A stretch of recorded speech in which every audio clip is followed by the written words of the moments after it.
like a Hellcat.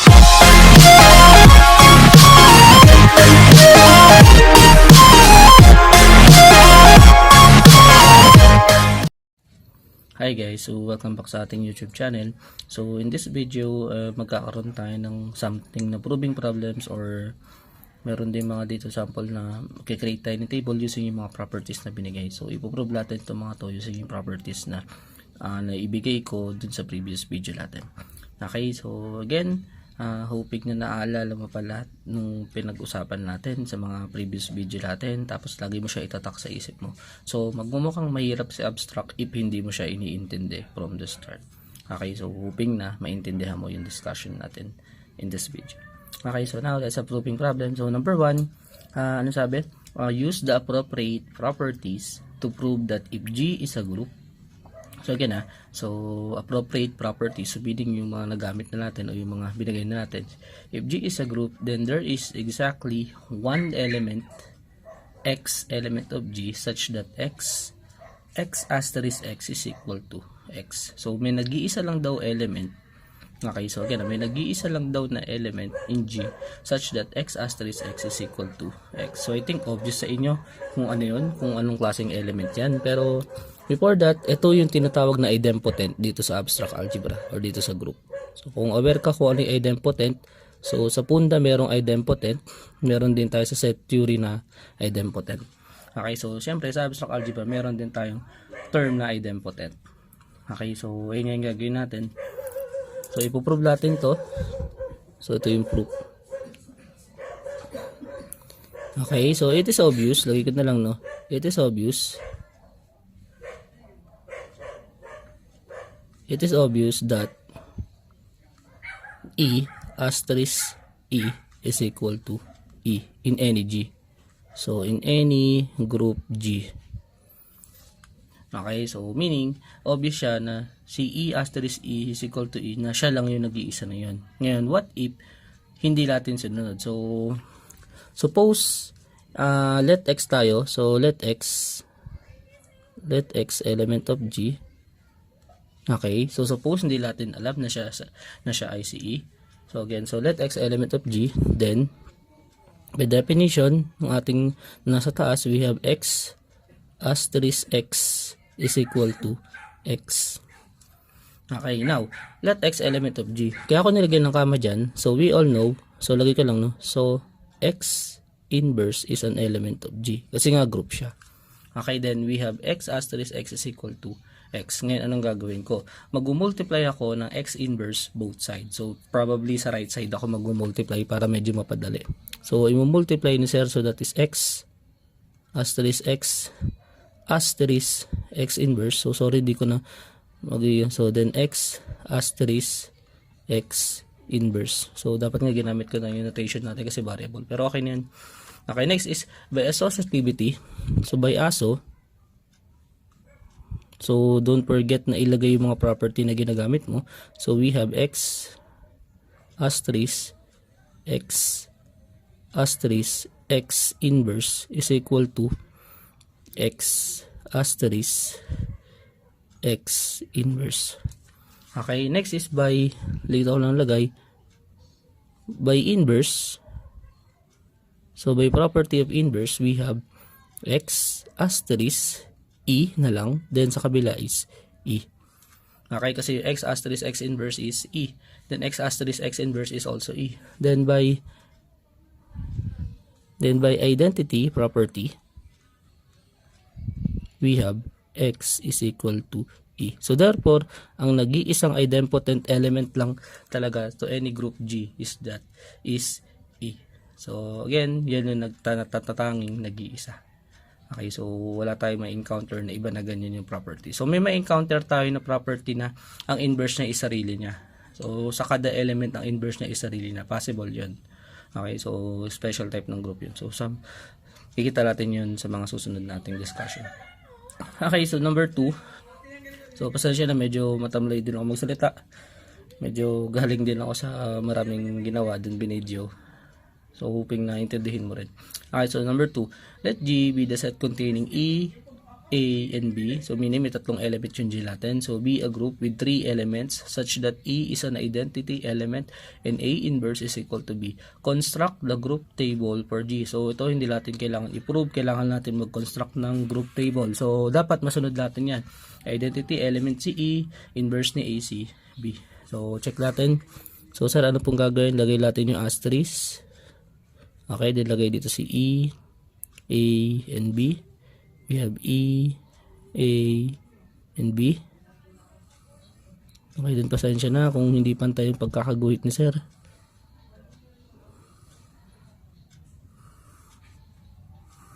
Okay, so now sundin mo natin yun. So since si E is yung identity, so ang gagawin natin, yung identity element na yan, pag minultiply sa or in-asterisk sa kada element, that is E, A, B, A, B. Okay, next. Sabi niya, A inverse is B. So meaning, kung ito yung A, sabi niya, ito yung B. No, tapat no? A inverse is B. So meaning, ito yung E natin. Okay, then similar din dito, B tapos A, ito yung E. Okay, now, if this is A, this is E, dapat ito ay B. Sabi ng property na nasabi ko sa inyo dati. Note, kung ito ay B, E, ito dapat A. Then check natin, sa kada row, walang naulit, nakuha lahat ng element. Tama? Then sa ating column, ganun din, walang naulit. Okay, nakuha lahat, walang naulit. Okay, so ibig sabihin tama yung ating group table. So yan yung ating group table para sa group na yan. So ganun siya kadali. So make sure na dapat sinusunod mo yung idea. So pinakauna talagang the best dito na gawin mo is pag pinagko-construct kita ng group table, unahin mo na agad yung mga minumultiply key or meaning itong mga to. Okay, itong first column saka first row, unahin nyo na yan lagay. Tapos check mo na lang yung mga sunod na property like this. So naglagay ng A inverse is equal to B. Okay, so may mga instances na magpapalagay ako ng problem set na kunyari 5 elements, tapos gawan mo lang ng group table, then magiging group siya. So diskarte mo kung paano gagawin. So make sure na sinusunod mo yung mga idea na sinabi ko. Ano yung mga idea na yun? Ang una idea is dapat kada row nakuha lahat ng element tapos walang naulit. Similar sa column. Okay, yun yung isa sa mga sure natin doon. Then dapat yung identity element na shoot natin na si E. Tapos yun yung ginagawa niya. Okay, so yun lang naman. So now, let's have number 3. So ito medyo kakaiba.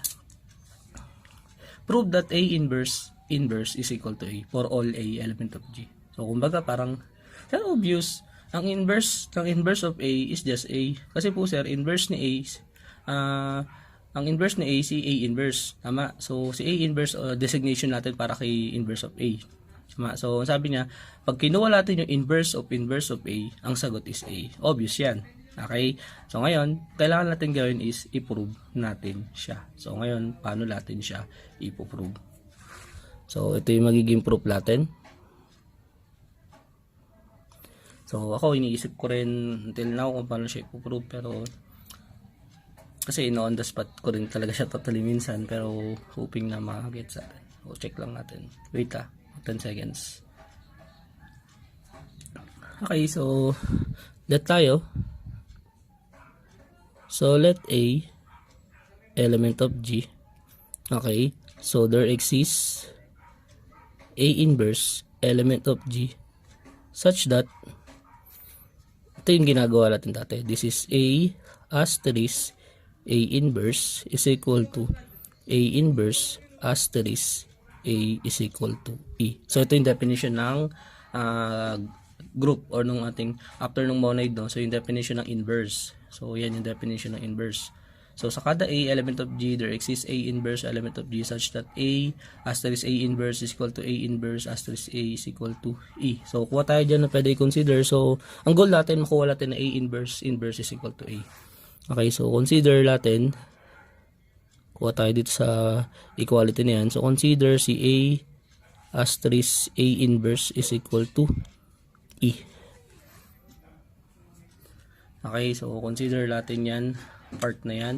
So ngayon, ang gagawin natin, since si A inverse ay nag-e-exist sa G, okay, so lagay ko lang since A inverse is an element of G, so mag-e-exist din si A inverse nun. So kumbaga, kinonsider ko na sa A inverse is element, tama. So ngayon, may inverse siya. So sure ako may inverse siya, pero hindi ko alam kung ano yun. So assuming, yan yung gagawin ko. So ito, i-multiply ko doon sa lahat. So again si A inverse element of G. So meaning, yung A inverse na yan, may inverse, which is si A inverse. So si A inverse inverse. Okay, so gagawin ko, i-multiply ko siya dito. So this is A asterisk, A inverse, asterisk, yung nakuha ko na yun, yung A inverse inverse is equal to E asterisk A inverse inverse. Okay, so check natin kung ano yung pwede natin gawin dyan. Next is, ang gagawin natin is i-group natin siya. Sorry, so again, sorry. Excuse. So by ASO, so pagsasamahin ko to, no? So by ASO, hiwalay ko tong A. So lagay ko naman dito by ASO. We have A asterisk. So i-group ko to, meron makikitang A inverse asterisk A inverse inverse is equal to E asterisk A inverse inverse. Okay, so meaning meron na inverse dyan. Okay, next is by Saxo theorem. So napansin mo, may inverse, lalabas natin yan. So by Saxo theorem, o by theorem, ano yun? Theorem 1.4.5. By theorem 1.4.5 natin. So apply natin Saxo theorem dyan. So ano yun, sir? Ito yun. Okay, so ito yung inverse, meaning magbabaliktad sila, lalabas yung inverse. So dito, ganun gagawin. So ito yung dalawa, yung A tapos yung A inverse na yan. So magbabaliktad yan. So ano mangyari dito, kung dito ko nalagay So mangyari, so copy ko muna, A inverse.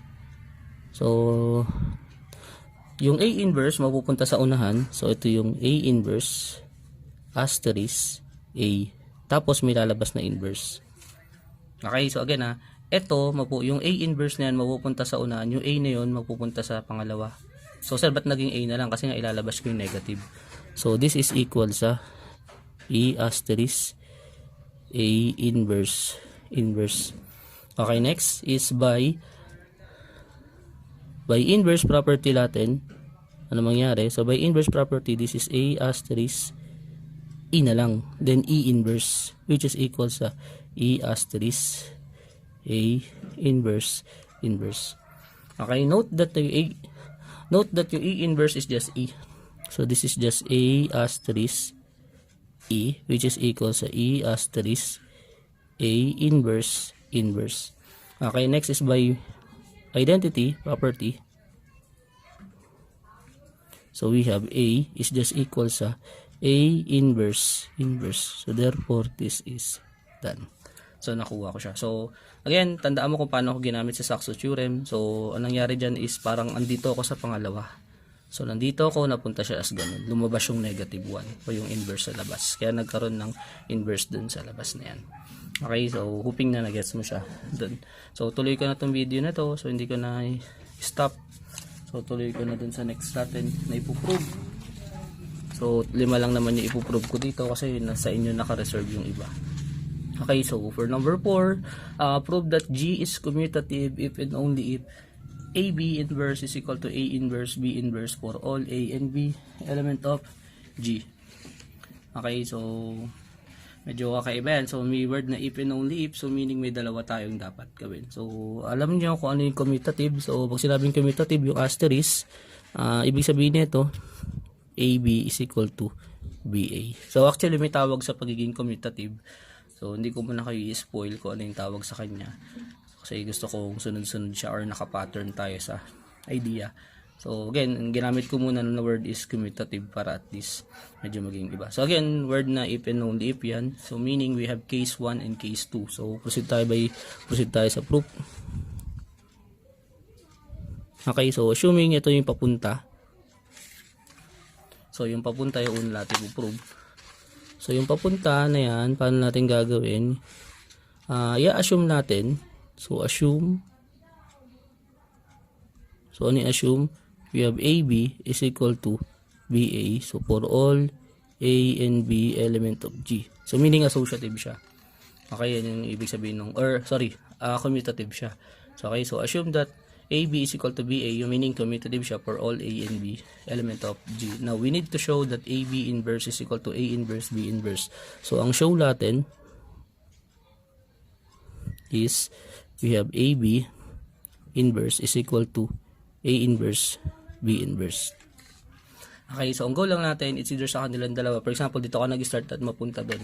Okay, using yung assume natin. So, kaya siya nasa assume, kailangan natin siyang gamitin someday. So, consider natin, syempre si left side, which is AB inverse. Okay, so by Saxo theorem or by theorem 1.45, so by theorem 1.4.5,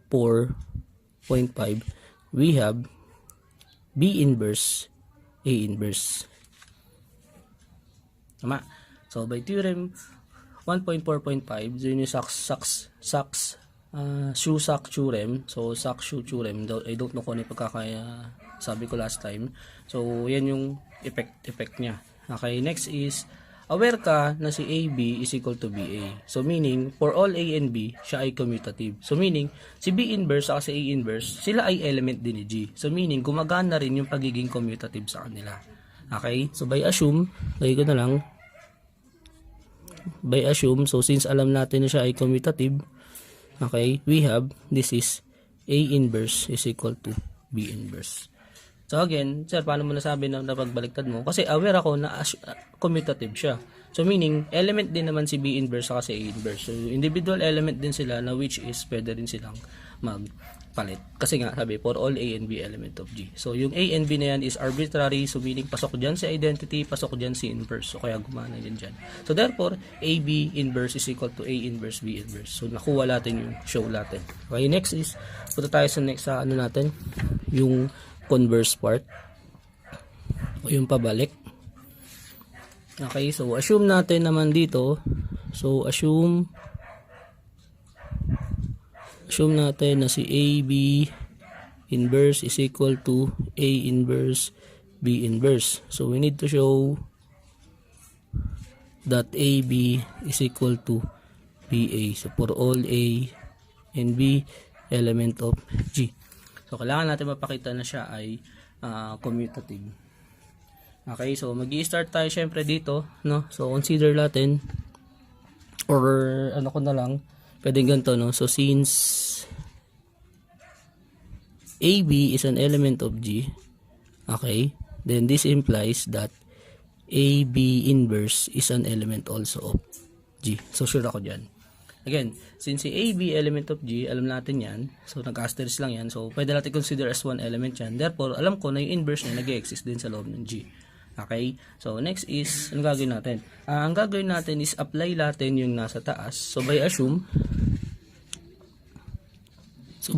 this is just equal sa A inverse, B inverse. So, this is by assume. Okay? In which, anong gagawin natin? Aware ka na kung yung A inverse at B inverse is nandiyan dyan, anong gagawin natin dyan is using yung theorem 1.4.5. So by theorem 1.4.5, so apply ko na. So this is just BA is equal to inverse. So ito ay by theorem 1.4.5. Now, ang nangyari from AB, nakuha natin na si BA inverse is element of G. Now, since si BA inverse is element of G, then this implies that BA is an element of G. So, AB is equal to BA. So again, Pastor, paano mo na-assume yan? Dumating sa point na si BA inverse element of G. So, since alam ko na si BA inverse element of G, siya yung inverse, obviously, andun yung kanyang inverse na counterpart, which is si AB. Ano ba goal natin? From AB, gawin natin BA, which is ayun na nga. Okay, so therefore, AB is equal to BA. So, in any case, this is done. Okay, so ganun siya kasimple. So, lastly, we have to prove number 5. So, prove that if AB square, so naka-raise sa 2 is equal to A squared B squared in a group, then AB is equal to BA. So, from assume, gawin natin AB is equal to BA. Okay, ito yung proof. Okay, so consider natin yung binigay So consider si AB square is equal to A square B square. Okay, so hindi ko pa nasabi sa inyo yung gantong technique, pero ang ibig sabihin, ito note na lang so since darating din naman tayo doon. So ang ibig sabihin ng A raised to N, this is ibig sabihin A times A or A asterisk A times asterisk asterisk A, which is ito ay N times. Okay, kumbaga, kung ilang beses siya naka-raise, kung kunyari, naka-raise sa 2, dalawang beses mo siya i-asterisk sa sarili niya. Yun yung ibig sabihin yan. Okay, so, ito ang gagawin natin dito. So, hindi ko naman kayo totally in-spoil para sa next topic. So, kailangan ko lang siya dito, or kailangan ko lang makita. So, we have AB squared, then A squared, B squared. So, ibig sabihin na AB is squared, si AB mismo yung nadodoble. Okay, so, again ibig sabihin na AB squared, si AB mismo yung nadodoble. So, this is AB. Okay, then ang ibig sabihin naman A squared, si A yung nadodoble. So that is A, tapos ito ay B. So anong nangyayari, AB is equal to AABB. Okay, now, ang goal natin is maging AB is equal to BA. Again, ang goal natin is maging AB is equal to BA. So ang gagawin ko dito is mag-multiply muna ako ng A inverse dito. So this is A inverse multiply sa AB is equal to multiply ka dito na A inverse sa ABB. Okay, so dahil ko na lang isunod. So by ASO, so we have AB inverse A inverse A, then may matitira na lang dito sa loob na BAB. So dito rin magiging A inverse A, maging root ko, tapos matitira ABB. Okay, then by inverse, so we have E tapos BAB is equal to E tapos ABB. Okay, then by identity, so kung napapansin na madali lang naman talaga total siya. So this is BAB is equal to ABB. Okay, so next is mag-multiply naman tayo. So since B is element of G, alam din natin na si B inverse is nag-exist. So mag-multiply mo ako ng B inverse sa kabila. So this is BAB multiplied by B inverse is equal to ABB multiplied by B inverse. Okay, then by ASO, we have BA multiplied by B, then B inverse. Sa kabila naman, we have AB, then may matitira ditong B and B inverse. So this is by ASO. Okay, so nilalagay ko yung rule. Next is by inverse. So this is BA multiplied by E is equal to AB multiplied by E. So this is by inverse. Okay, and then lastly by identity, this is BA is equal to AB. So this is by identity. Okay, and which is obvious naman na yung BA is equal to AB is similar sa AB is equal to BA. So therefore, this is done. Okay, so hoping na nakita mo kung ano yung ginagawa dito. So usually lang talaga is multiply or asterisk ka lang, then apply yung mga associativity, yung inverse, yung identity property. So yan lang naman talaga totally nandito. Okay, so again, hoping namin natutunan ka dito sa video na to. So sa next video, pag-uusapan naman natin special finite group, which is the addition modulo n and the multiplication modulo n. So ito medyo nakakalito. O hindi naman totally kumbaga maninibago ka na to the point na i-apply natin yung addition by a modulo. So meaning mag-a-add tayo using yung residue or yung remainder. Okay. So that's all. Thank you for watching again. So hoping na panoorin mo next video natin.